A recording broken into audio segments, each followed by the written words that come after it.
तो भाई बेटा वही नाम कुल की बढ़ावे। पढ़े लिखे विद्वान लोग बैठ के बिरहा सुन रहे हैं, इस बिरहा का आनंद ले। एक आदर्श बेटे की बिरहा।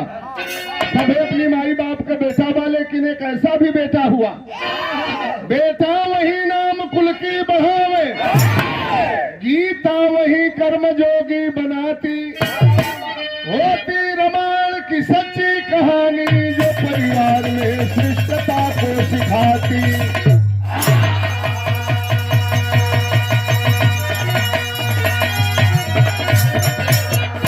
औरत वही जो पति को मह समझे, भगनी वही बराती पर सब लुटाती, इच्छा वही जो कभी ना हुई हो, प्रतिज्ञा वही कभी तोड़ी न जाती।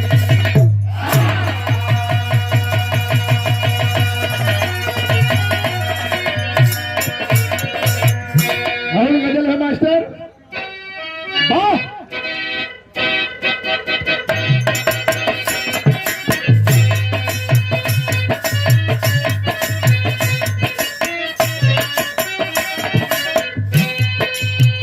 और शीशे के हैं दरवाजे, शीशे के हैं दरवाजे, और पत्थर के मकानों में,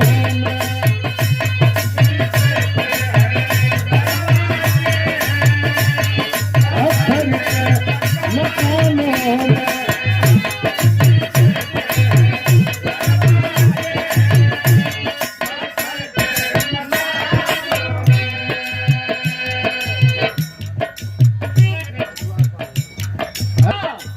शुभ तिलक के कार्यक्रम में हम लोग आए हैं। वर वधू को बहुत बहुत धन्यवाद। वर वधू का जोड़ा इतना मजबूत हो, किसी की बुरी नजर न लगे। गंगा जमुना के पानी के समान वर वधू की जिंदगानी सलामत रहे। कबो कबो लिखे वाला ऐसा लिख दिलन, अरे कश्मीर की वादी में अरे पर्दा जो निकली तू, क्या आग लगा दोगी, क्या आग लगा दोगी, अरे बर्फीली चट्टानों,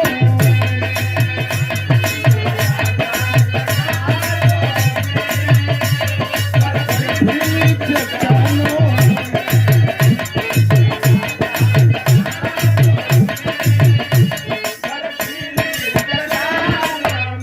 विरह में बड़ा ऊंचा भाव कवि ने लिखा है। अरे सायक भी, सायक में होला घुड़सवार, घोड़ा हके वाला के साहित्यिक भाषा में सायक भी कहा जाता है। कबो कबो आप लोग देखले हुई बा कितनो निमन घुड़सवार होके, अतः घोड़ा से भेंट हो जाई, पीठी पे बैठवा तो गिरा दे, उलाट दे, हो जाता है कभी कभी। अरे सायक भी सबलहारे, अरे सायक भी सबलहारे, अब पागल तुरंगों से,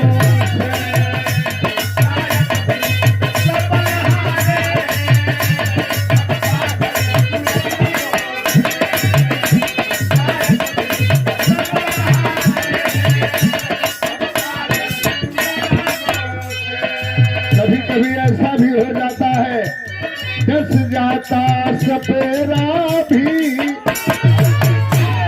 सिस्टम से मजाक नहीं होना चाहिए। यही गाजीपुर के वो साधु पर आई रहना साल 2 साल 3 साल पहले, उनका नाम रहे भुड़ुक बाबा। इतना नाम भाई भुड़ुक बाबा के, गाजीपुर के छोड़ा, पूरा पूर्वांचल के छोड़ा, देश में नाम।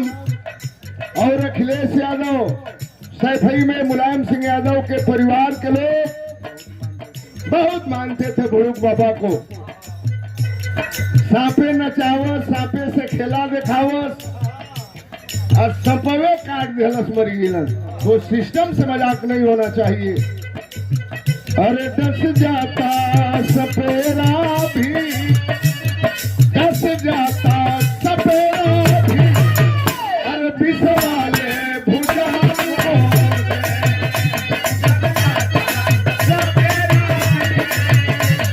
बिसवाले भुजाओं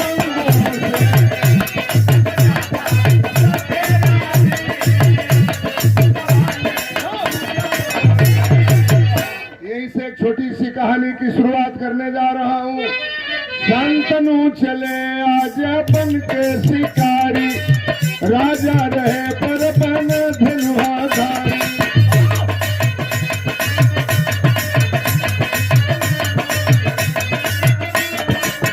और मिला ना हिरन कोई जंगल के पीछे, गईले पहुंचे एक पहाड़ के नीचे।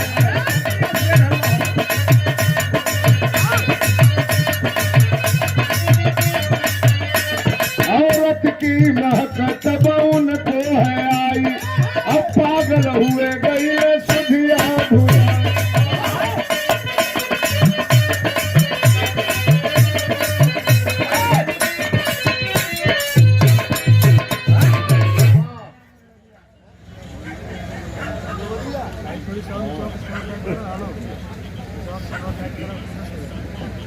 जोगिंदर यादव भैया रेवरिया से 51 रुपया के पुरस्कार भैया के बहुत बहुत प्रणाम। हस्तिनापुर के राजा संतनु नरेश मन में आईला शिकार खेले चलत, घोड़ा को बैठलन, लगाम पकड़न, घोड़ा हिनहिनात लेके पहुंचन जंगल में। दोनों शिकार नहीं मिलल, राजा के बड़ी जोर से प्यास लगल। आपे लोग बतावे कि बल गावत, की बल धावत, की बल घोड़ कुदावत। गौला में, दौड़ला में, घोड़ा हकला में बड़ा मेहनत पड़ेला। राजा के शरीर पसीना से सराबोर, राजा के प्यास लगल, घोड़ा पर बैठलन, गईलन नदी के किनारे। नदी के किनारे गईलन तो का नजारा देखलन। सरज बा मास्टर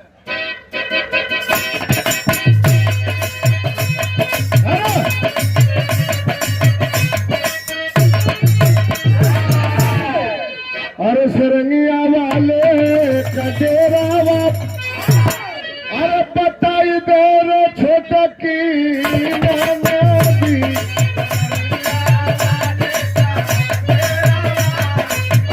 बताई दे रे छोटा की नदी।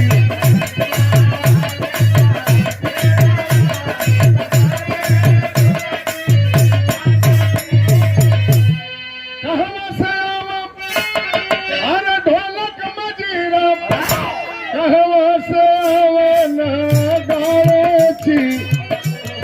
अरे कहवा से आवे सरंगिया वाला, बताई दे रे लहुरी।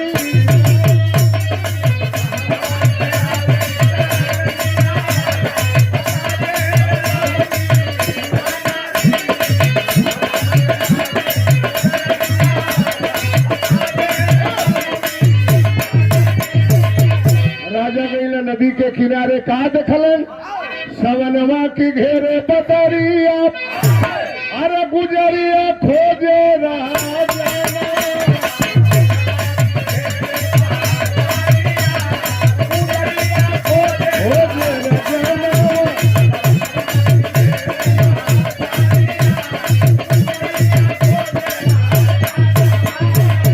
अरे नदिया किनारे आ गईलन, अरे देखले सुकुमरिया पानी में, 16 बरिस गदराई लबू मरिया। अरे 16 बरिस गदराई लबू मरिया, गुजरिया खोजे राजाना।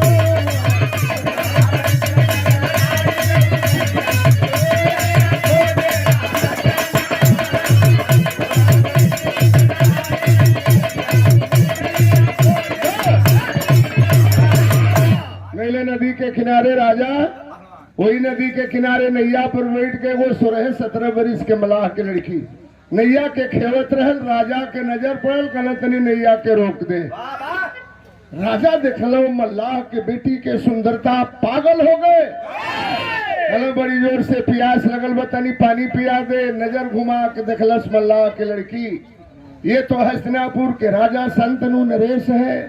पानी पियोलस, कहल तनी नैया पर बैठा के हमके झिझरी खिला दे। राजा की नजर में वो मल्लाह के लड़की के सूरत धस गई। सोचलस राजा हुआ, झिझरी खिलाई तो खेवा में कुछ देवे करी है। वो नदी में नैया पर बैठा के घुमावे लगल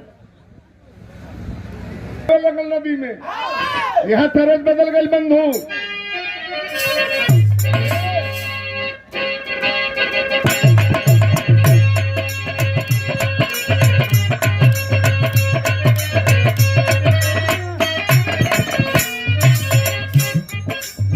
नाम गंगा जमुना सरस्वती, साजन मेरा उस पार है, मिलने को दिल बेकरार है।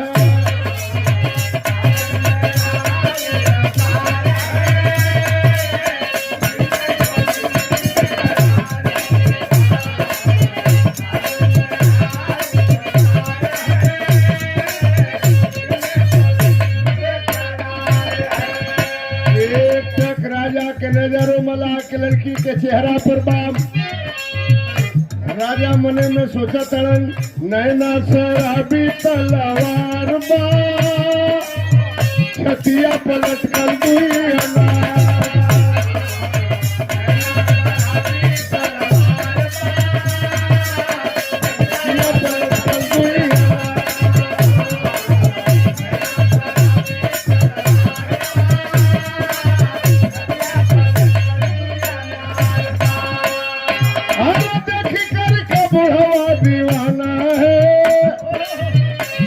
के ऊपर परवाना है, बोले सोना के गाना है, अरे हमको भी उस पार जाना है, तुम्हारी हाथे में पतवार बा,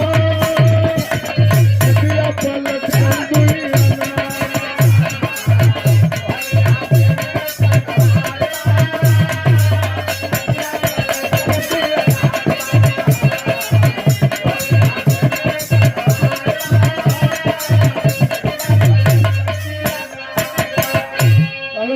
पार ले चल नैया के लेके वो पार गई, राजा बलुआ रेता पर बैठ के वो कांकर डाब भई रहे, फाट गई रहे, हिर मोहना कांकर वही बलुआ रेता पर खैल, इतना कांकर खेल विजय भाई कि उनके मैदान लग गई, राजा के गरम कर दिया।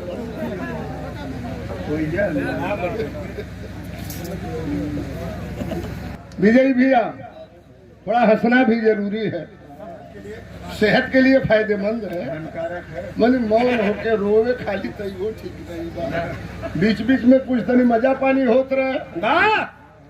यही पंडित जी के गांव के पाणी जी जो हमारा मायन की गांव के वो पंडित जी रहना गईला जजमनिका में, गाजीपुर में रेवतीपुर गांव बा, बहुत बढ़न गांव है रेवतीपुर। संगवा एगो छेला के लिए बोले गईला, बीच गांव में वो जजमान के घर रहल, गईला कथा वार्ता कैल, कथा उथा कहला, एक बाद जजमान खूब बढ़िया बढ़िया खाना पंडित जी के खियौला से उनकी संगवा जवन चलवा रहे तनी सैगर खा लिया। जब रात के 2 बजल तक चलवा के लाग गई मैदान, कलश की गुरु जी अब तक काम गड़बड़ाई, कहना का हो गई रे, तब हवा खुलता बहुत जोर से, हमके अब लागल बे मैदान, कहला कि अब तक रेवतीपुर बीच गांव में हम आइल बानी जजमान की यहाँ, अब 1 किलोमीटर उतर जइब दक्षिण जइब तब सिवान मिली, कहला कौन उपाय लगाई, चेला हो वही जनारी रहे, पत्थर के पटिया धई रहे, कहला कि धीरे से पटिया हटा के वही में केहू जाने में धीरे से मैदान हो ले, पटिया हटावल जब बैठल तब प्रेशर बनौले रहे मैदान, जब मैदान होके बैठल तब धीरे धीरे ना फड़पड़ फड़पड़ फड़पड़ फड़पड़ जब कैलस, कहला साला तनी ब्रेक लगा के धीरे धीरे हो के दुनिया कुल जान जी है तो बड़ा मिलती हुई, तनी ब्रेक लगा के कलश का कहीं गुरुजी साला कितनो ब्रेक लगावत है तो ब्रेके नहीं खेलागत, एकदम प्रेशर बना दिले बा, तो जब मैदान लगेला तो हो जाला कबो कबो ऐसन, राजा मैदान भइला फिर नैया पे बैठल, कल एक बार बीच धारा में लेके चल, अरे नदिया के बीच चले आए हैं, तुम्हीं से प्यार है बताए हैं, तोरा बिना जीवन अधूरा बा, तू ही एक सुन कर पूरा बा। इस धारा में ले गई तब राजा अपन पता खुलला, तोहरे से भइला हमर प्यार बा, छतिया पलट कर दिया,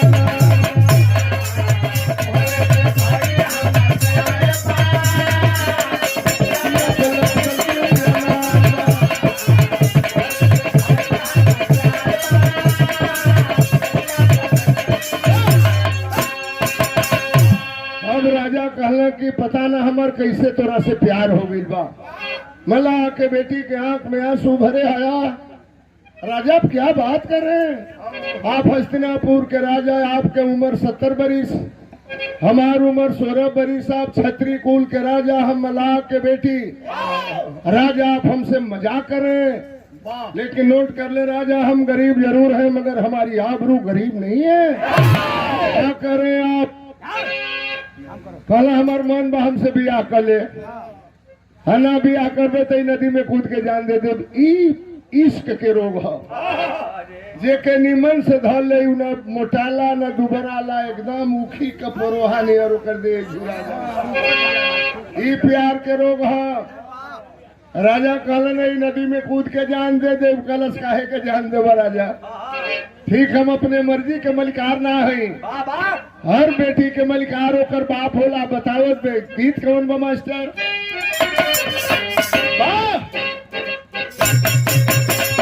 हारमोनिया पे बढ़ा दो भैया।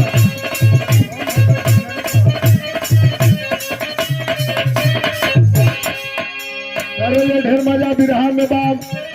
बतावत बे मल्लाह के लड़की, हम तो मल्लाह के छोकरिया हो, कैसे हो सकैया?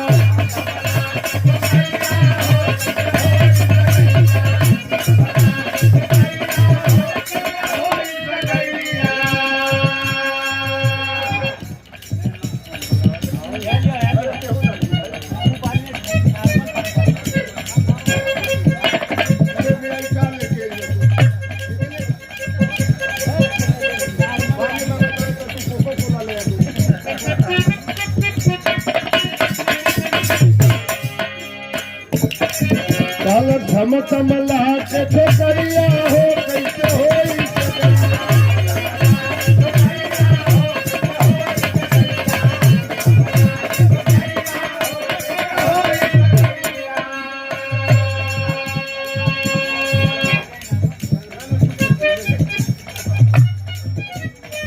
इनमें केहू ना ले।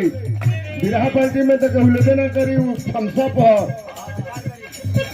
बेकार करी, ले जा ये मांगी ओके दे दी है। मंच पर से मत बांट, नीचे ले जाके। कलश राजा, अरे दशहरा पिता हमारे,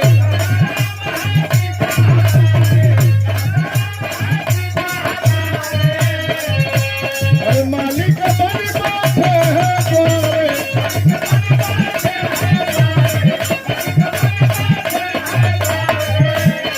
ये मोरा खोजी है सवरिया हो, कैसे हो सकैया?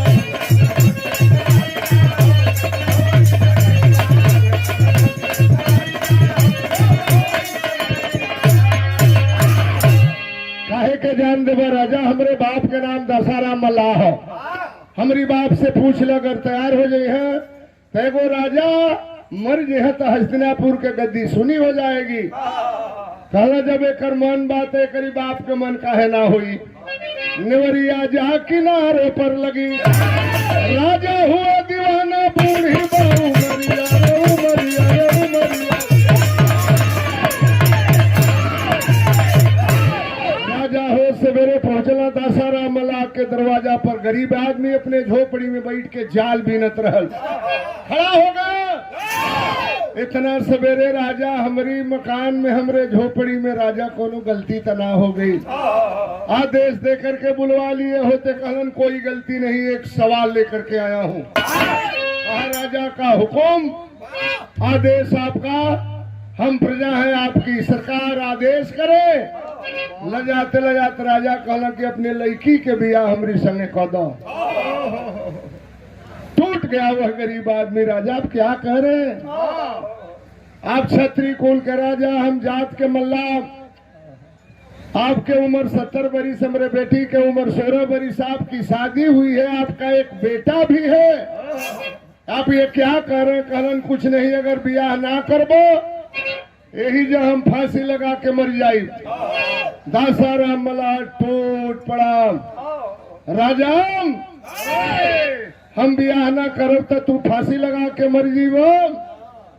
चलिए हस्तिनापुर के आप राजा हैं, राजा की खुशी में ही प्रजा की खुशी है। चलो बियाह करब अपनी लड़की के तोहरी संगे, लेकिन हमरो एगो शर्त बा। बोल पा मल्ला तुरंत, शादी तो है मंजूर मुझे, मगर बेटी का बेटा राजा हो यह शर्त बड़ी मशहूर तुझे।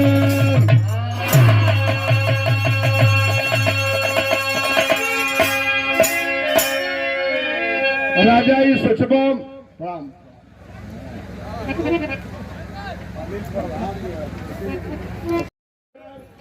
गलत बियाह करब अपनी लड़की के, लेकिन राजा ही बुझाता कि मजा काटे खातिर के बियाह करी तो ही तना हुई। करूंगा अपने बेटी की शादी, हमरे बेटी या तोहरे संपर्क से जौने संतान पैदा हुई वही हस्तिनापुर की गद्दी का राजा होगा। आप हो गए राजा नहीं, मेरा एक बेटा है, अपने बेटे से मैं घात नहीं करूंगा। घोड़ा पे बैठला राजा तितलिया जोड़ भगला, सारा प्यार के खुमार उनकर उतर गई। गईला महल में, धीरे धीरे रात ढले लगल। खाना उना खा के जब राजा सुतला तो सुतला में राजा सपनी आए लगल। सपनी आए, सपना देखे लगल। अरे कैसे? अच्छा ही लगभग हमके उम्मीद बा कि सबके जिंदगी में ऐसा भइल होई। निमन कोनो मेहरारू दिन में आप देख लेबो, अगर नजर में बस गई तो उस सपना में जरूर लौकी। बढ़िया कोनो हाथी लौक गई, सपना में जरूर लौकी। राजा जब खाना वाना खा के सुतला है, सपना देखे लगलन। यहाँ तरजुबा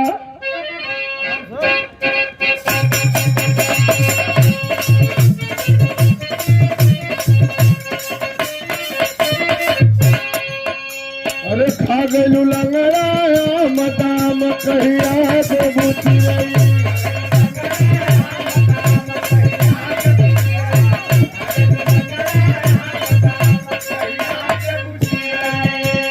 बढ़िया बिरहा के भाव महाराजा जब सुतला है, अरे रतिया में देखले खुआ गया बपर आप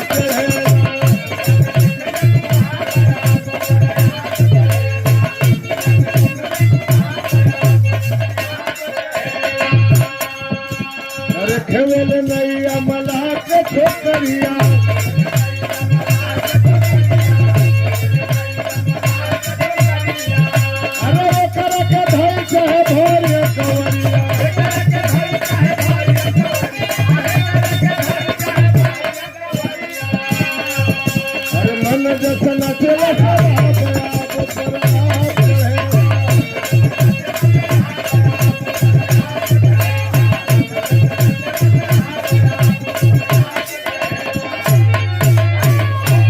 सपना में देखा था कि हम नैया पे बोल, सपना में अट्टे के पट लौकेला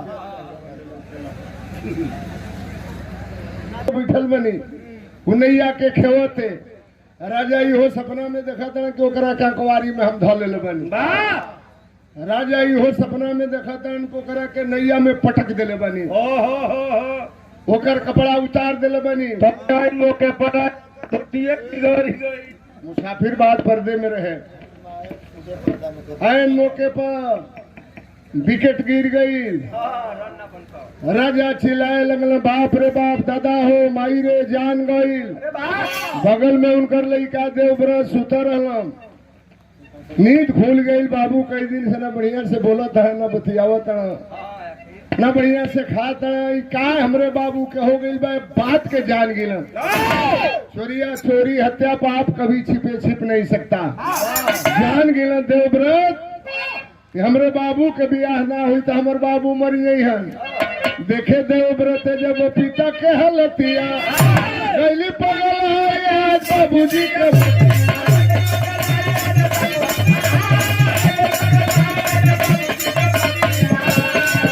अरे जान गई मानवा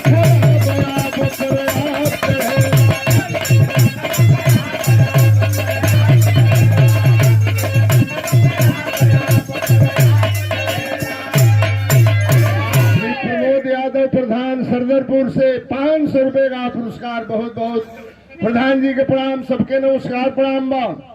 रोज सवेरे गईला देवव्रत दासाराम मल्लाह के दरवाजा पर जाके पैर छुअला, कहला कि नाना गोर लागतनी। दासाराम मल्लाह कहल सरे गलिया इनकर बाप आई रहना, आज ही आई बड़ा, इनके भेजले बड़ा, तब बुझाता बड़ी आई समरी लड़की से बियाह करी लो। कहले भैया नाना हमके काहे कहला, कहला देवव्रत की नाना कहला के कारण बा, का बताओ ना। कहला नाना काहे कहलिए तनी एके सुन ला, हमरे बिरहा के आखिरी गीत बा।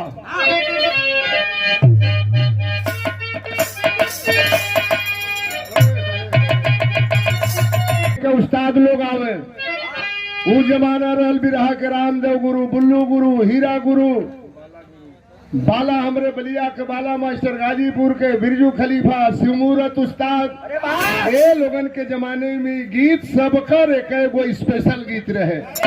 यही लय में सब अपना अपना गीत के गावे।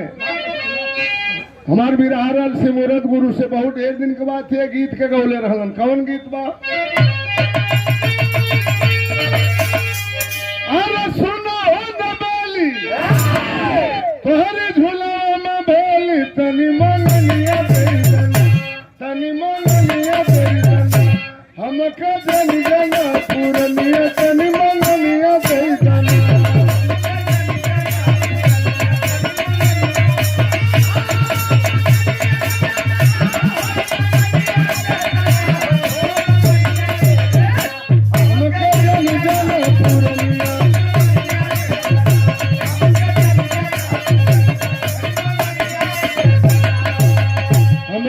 के बाला मास्टर गाँव है का झूला वही रला बेरोला, हबड़ा पुलवा पर खड़ी, हबड़ा पुलवा पर खड़ी, काटे रुखिया के गुलवा, हबड़ा पुलवा पर खड़ी। थोड़ा सा बढ़ा दो ऊपर वाले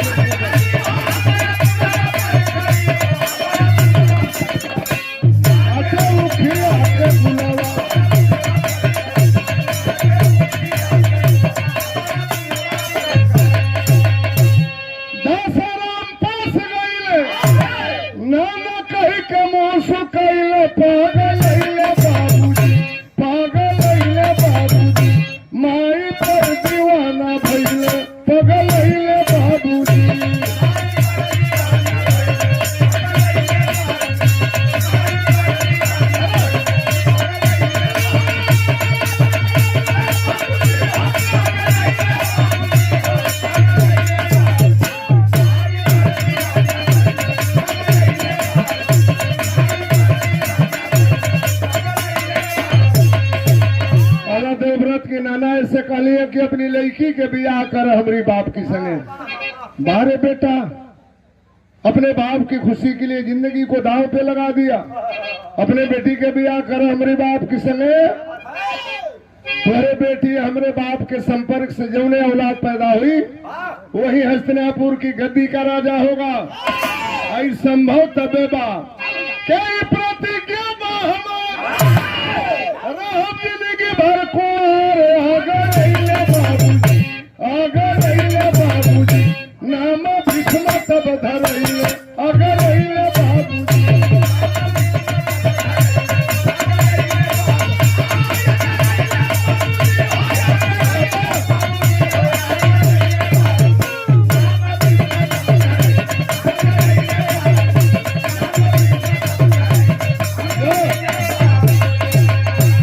वादा करो तनी अपनी बाप के खुशी खातिर हम जिंदगी में कबो बियाह ना अपन करब, न बियाह करब, न मेहरारू आई, न लइका होई, न हस्तिनापुर की गद्दी खातिर के झगड़ा हुई।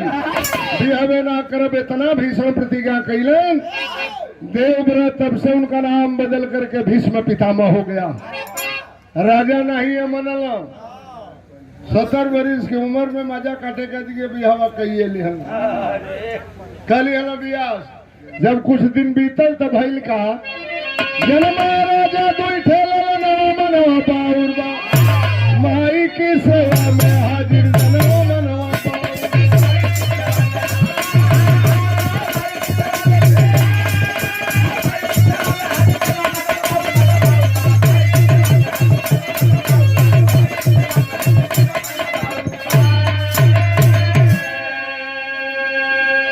आदिनाथ आप सबके नमस्कार प्रणाम बा। ब्याह कैला राजा कुछ दिन के बाद वो राजा मल्लाह के लड़की के संपर्क से दूगो लड़का भइलन। का नाम पड़ल?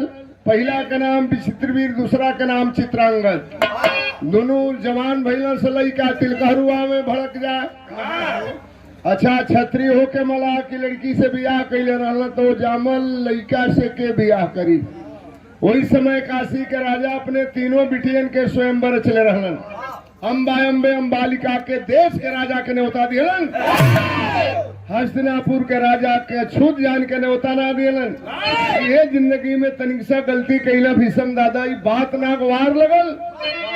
गईला काशी राजा के स्वयंवर में बिटियन के जीत लैले काशी नगर से।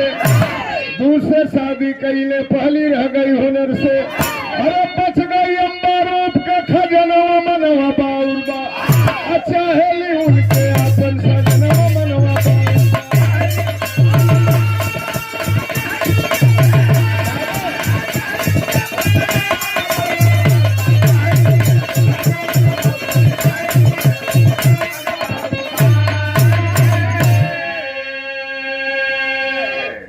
दादा ने तो प्रतिज्ञा कर लिया था कि बाप की खुशी के लिए शादी नहीं करूंगा। कल ब्याह ना करब। तुमको जहां जाना है जाओ। कल सरे मऊग दास गईला हमारी बाप की स्वयंवर में तीनों बहनियन के हरण करके लेके आ गई। दू गो के तो ब्याह कर दिया। अब हम कहा जाए? एक बात कहा भीषम दादा ने, क्या?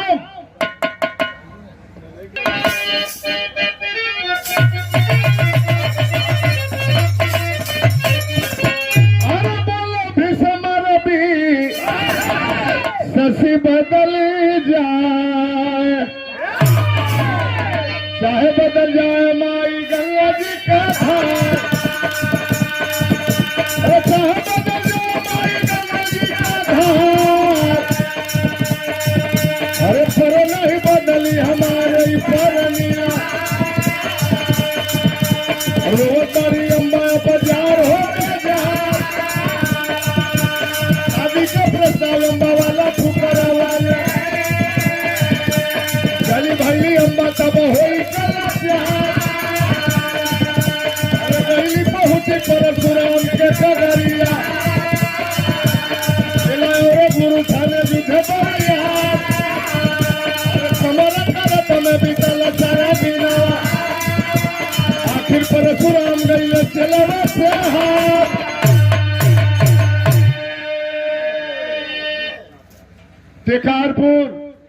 शिकारपुर से लोकनाथ यादव बड़े भैया की ओर से 101 रुपया बहुत बहुत भैया के नमस्कार। कल ब्याह ना करब रोवत अम्बा पहुंचल। ये समाज सेवी शुभम यादव बाबू की ओर से 200 रुपये का पुरस्कार बहुत बहुत बचवा के धन्यवाद। भीषम के गुरु का नाम रहल पंडित परशुराम फरसा वाला।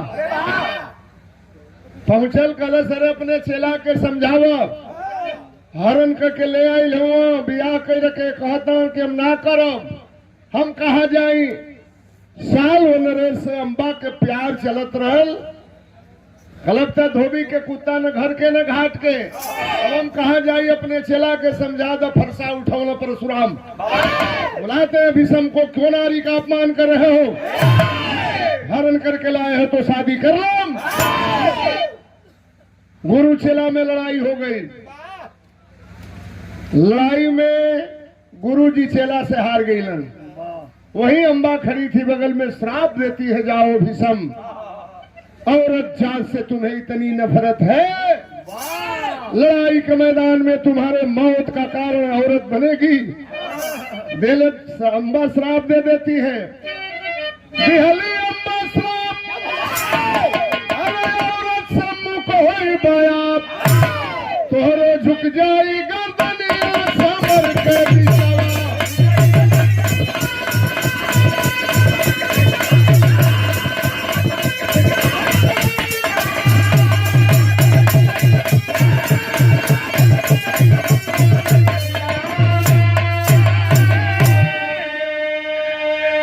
महाभारत की जंग हुई। सेनापत भैले दादा कोहरा मच गया। धरा पर पड़ रहे हैं बुझाता। सुनिल कृष्ण समर का बिचावा।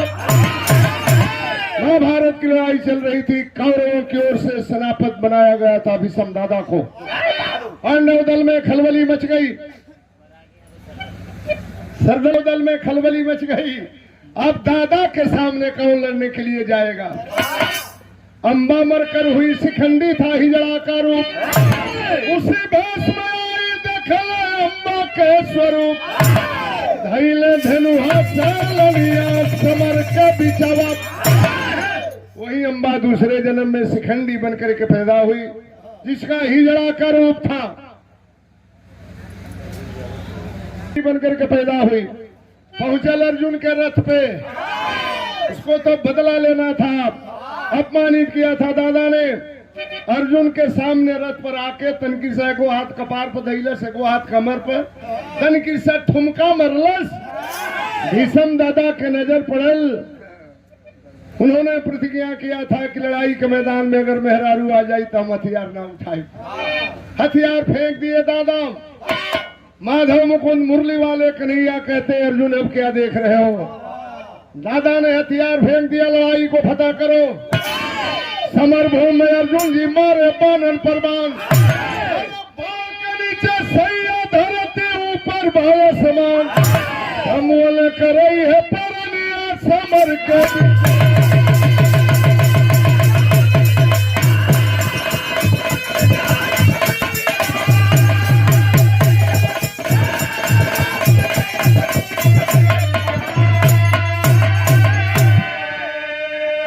सरसैया पर पड़ गए भीष्म दादा। अंबा का श्राप लगा।